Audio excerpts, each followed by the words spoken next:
নমস্কার বন্ধুরা, কেমন আছো? আশা করি ভালো আছো। অনুর কিচেনে তোমাদেরকে স্বাগত জানাই। আজকে আমি একটা রেসিপি নিয়ে চলে এসেছি। এগুলো ঢ্যাঁড়স বা ভেন্ডি, যে নামে চেনে। আজকে এই রেসিপিটা রান্না করে তোমাদেরকে দেখাবো।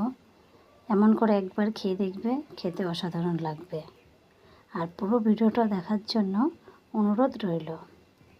আমার ভেন্ডিগুলো কেটে ধুয়ে নেওয়া হয়ে গেছে, কোটা হয়ে গেছে। আমি ছোট ছোট করে কেটে নিয়েছি।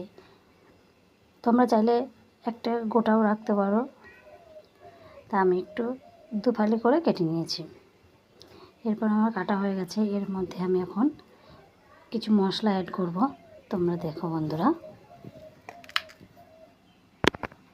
প্রথমে একটু লবণ দিয়ে দেব, একটু হলুদ,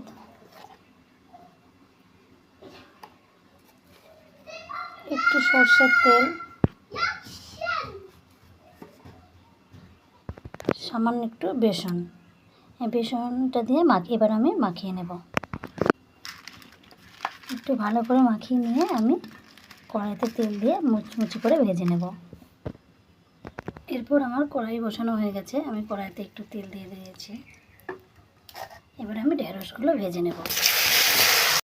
ঢ্যাঁড়সগুলো আমার ভাজা হয়ে গিয়েছে। খুব বেশি ভাজা দরকার নেই, তাহলে ভালো কালার আসবে না বা অতটা সুন্দর হবে না। আমার ভাজা হয়ে গেছে, অল্প করে ভেজে নেবে। এবার আমি ঢ্যাঁড়সগুলো তুলে নেব।